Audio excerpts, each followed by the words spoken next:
ഏവർക്കും നമസ്കാരം. മാർക്കോ എന്ന സിനിമ ഇന്നലെ കണ്ടു. ഞാൻ എൻ്റെ കൂട്ടുകാരുടെ ഇടയിലും അല്ലെങ്കിൽ എൻ്റെ വിദ്യാർത്ഥികളുടെ ഇടയിലോ അല്ലെങ്കിൽ നമ്മുടെ ചെറിയ ഒരു സുഹൃത്ത് വലയങ്ങൾക്കിടയിൽ മാത്രം സിനിമ ചർച്ച ചെയ്ത് സിനിമയെപ്പറ്റി നിരൂപണം ചെയ്യുന്ന ഒരാളായിരുന്നു, അവരുടെ ഇടയിൽ മാത്രം. അപ്പം ഈ സിനിമ കണ്ടു കഴിഞ്ഞാൽ അവരോടൊക്കെ പറഞ്ഞപ്പോൾ അവരെന്നോട് പറഞ്ഞൊരു കാര്യമുണ്ട്, നീ ഇത് ഉറപ്പായിട്ടും സോഷ്യൽ മീഡിയയിൽ ഇടണം. അങ്ങനെ ആദ്യമായിട്ട് ഒരു സിനിമയെ പറ്റി പറയാൻ വേണ്ടിയാണ് ഞാൻ ഇന്ന് നിങ്ങളുടെ മുന്നിലേക്ക് വരുന്നത്. ക്രിസ്മസ് ചിത്രമായിട്ടാണ് മാർക്കോ 2024 നമുക്ക് മുന്നിലെത്തുന്നത്. മുമ്പ് നമ്മൾ ഈ പേര് മിഖായിൽ എന്ന സിനിമയിൽ കേട്ടിട്ടുണ്ടെങ്കിലും സിനിമയുടെ തുടക്കത്തിൽ തന്നെ പറയുന്നുണ്ട്, ആ ഒരു ക്യാരക്ടർ ഇൻസ്പയർ ചെയ്തുകൊണ്ടാണ് അവർ എടുത്തിരിക്കുന്നത്, ആ ഒരു സിനിമയുമായിട്ട് യാതൊരു ബന്ധവും ഇല്ല എന്ന് പറയുന്നുണ്ട്. അത് തികച്ചും ശരിവെക്കുന്നതായിരുന്നു മാർക്കോയിലെ പ്രകടനം. കേരളം എന്ന് ഞാൻ പറയുന്നില്ല, ലോക സിനിമയിലെ തന്നെ one of the best ruthless terrific അല്ലെങ്കിൽ ടെററിക് എന്നൊക്കെ നമുക്ക് പറയാം. ഒരു ഒരു ഒരു ബ്ലഡ് ഷെൽസ് ആയിരുന്നു കംപ്ലീറ്റ്, മുഴുവൻ വയലൻസ്. ഉണ്ണിമുകുന്ദൻ എന്ന ഒരു നടനെ പറ്റി നമുക്ക് ഏവർക്കും അറിയാമെങ്കിലും മല്ലു സിംഗിലൂടെയൊക്കെ അല്ലെങ്കിൽ ആക്ഷൻ രംഗങ്ങളൊക്കെ കുറേ നാളായിട്ട് നിർത്തിവെച്ചിട്ട് അദ്ദേഹം ഒരു ഇന്റർവ്യൂ പറയുന്നുണ്ടായി, 7 വർഷത്തിന് ശേഷം വീണ്ടും ഒരു ആക്ഷൻ രംഗങ്ങളിലേക്ക് വന്നു എന്ന് പറയുകയും ചെയ്തു. തികച്ചും അതിനെ അന്വർത്ഥമാക്കുന്ന രീതിയിലായിരുന്നു അദ്ദേഹത്തിന്റെ പ്രകടനം. കാരണം ആ 7 വർഷത്തെ അദ്ദേഹത്തിന്റെ ആ ഒരു ഉള്ളിൽ ഒതുക്കി വെച്ചിരുന്ന കലിപ്പെന്ന് നമുക്ക് പറയാം, അതങ്ങ് തീർത്തിട്ടുണ്ട്. തുടക്കം മുതൽ ഒടുക്കം വരെ ഇടി അടി, അതും വെറും അടിയല്ല.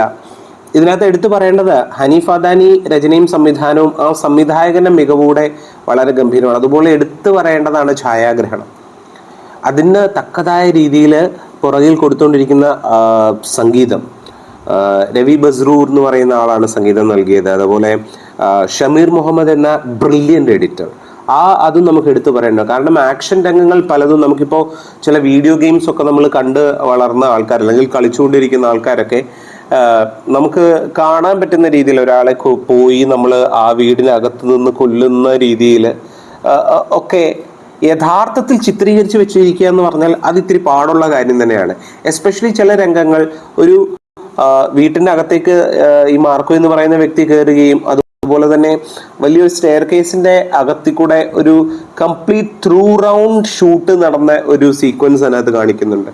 ഒരു 50, 60, 70 ആൾക്കാരാണ് ഈ മാർക്കോ എന്ന് പറയുന്ന വ്യക്തിയെ അടിക്കാൻ വരുന്നതും അവരെ യാതൊരു ദാക്ഷിണ്യവും ഇല്ലാത്ത രീതിയിൽ അടിച്ചൊതുക്കി കളയുന്ന ഒരു ചിത്രമാണ്. തീർച്ചയായും എല്ലാവരും പറയും കുടുംബ പ്രേക്ഷകർ പോയി കാണരുത്. തീർച്ചയായും കുട്ടികളെയും ഗർഭിണികളെയൊക്കെ ഒഴിവാക്കുന്നതിനോട് കുഴപ്പമില്ല, പക്ഷേ കുറച്ച് മനക്കെട്ടിയുള്ള ആൾക്കാർ പോയിരുന്ന് കാണേണ്ട ഒരു സിനിമ തന്നെയാണ് മാർക്കോ. അതിന് യാതൊരു തർക്കവും ഇല്ലാത്തൊരു കാര്യമാണ്.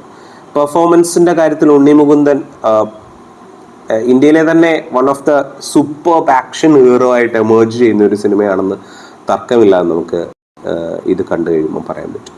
അതുപോലെ എടുത്തു പറയേണ്ടതാണ് സപ്പോർട്ടിങ് റോൾസിൽ ചെയ്ത പല ആൾക്കാർ, എസ്പെഷ്യലി ഒരു വില്ലൻ റോൾ ചെയ്ത നമുക്ക് ഏവർക്കും പ്രിയപ്പെട്ട ജഗദീഷ് ആണെങ്കിലും അതേപോലെ സിദ്ദീഖിന്റെ റോൾ സപ്പോർട്ടീവ് റോൾസ് ആണ് ചെയ്തിരിക്കുന്നത്. അതേപോലെ നമ്മുടെ ഷമ്മി തിലകന്റെ മകൻ അഭിമന്യു തിലകൻ ഒരു ഗംഭീര വേഷം ഇതിൽ ചെയ്തിട്ടുണ്ട്. എന്ന് വേണ്ട, ഇതിലെ ഓരോ ക്യാരക്ടേഴ്സും, ഈവൻ നമ്മൾ ജയ് ഗണേഷിൽ കണ്ട ആ കുട്ടി, അവൻ്റെയൊക്കെ ആ ഒരു 1, 2, 3 ഡയലോഗ് ഡെലിവറീസ് ആണെങ്കിൽ പോലും അത് തീയെന്ന് വേണമെങ്കിൽ നമുക്ക് പറയാം. ഉണ്ണിമുകുന്ദന്റെ കാര്യത്തിൽ എസ്പെഷ്യലി ഭയങ്കര നല്ല രീതിയിലുള്ള ഒരു dialogue delivery, control, action sequence എല്ലാം പൂർണ്ണമാണ്. നമുക്ക് തോന്നില്ല ഇതൊരു മലയാള ചിത്രമാണോ എന്ന് പോലും നമുക്ക് സംശയം വരത്തക്ക രീതിയിലുള്ള മേക്ക് ഓവേഴ്സ്, കളറിങ്, എഡിറ്റിംഗ് ഞാൻ മുമ്പേ പറഞ്ഞതിൻ്റെ കൂട്ട്.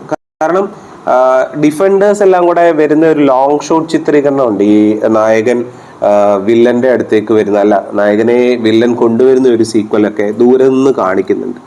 എന്ത് ഗംഭീരമായിട്ടാണെന്ന് അറിയാൻ അതിനകത്തെ കളറിംഗ് പാറ്റേൺസ് ഒക്കെ കൊടുത്തിരിക്കുന്നത്. നമുക്ക് ഒരിക്കലും ഒരു ഹോളിവുഡ് ലെവലിലുള്ള മലയാള ചിത്രങ്ങളിൽ നമുക്ക് കണ്ടുവരാത്ത അല്ലെങ്കിൽ ഇന്ത്യൻ പനോരമിക് ചിത്രങ്ങളിൽ നമുക്ക് കാണാത്ത രീതിയിലുള്ള സീക്വൽസ് എല്ലാം കൂടെ ഒരുക്കി വെച്ചിരിക്കുന്ന ഒരു ചിത്രം തന്നെയാണ് മാർക്കോ. എല്ലാ തരത്തിലും സാങ്കേതിക വശങ്ങളാണെങ്കിലും സംഗീതമാണെങ്കിലും ഛായാഗ്രഹണമാണെങ്കിലും അല്ലെങ്കിൽ ആക്ഷൻ സീക്വൽസ് ആണെങ്കിലും എല്ലാം ഒന്നിനൊന്ന് മുന്നിട്ട് നിൽക്കുന്ന ക്യൂബ്സ് എന്റർടൈൻമെന്റ് ഒരുക്കിയ ഈ ക്രിസ്മസ് ന്യൂ ഇയർ ചിത്രം ഉറപ്പായിട്ടും ഒരു ബോക്സ് ഓഫീസ് ഹിറ്റിനെക്കാട്ടിൽ കൂടുതൽ ബ്ലോക്ക് ബസ്റ്റർ തന്നെയാണെന്നുള്ളതിൽ യാതൊരു സംശയമില്ല. തിയേറ്റർ എക്സ്പീരിയൻസ് ആണ്, റിയൽ തിയേറ്റർ എക്സ്പീരിയൻസ്. അപ്പോൾ all the best for the upcoming movies for Unni Mukundan and all the crews which have been there for the Marco. All the very best.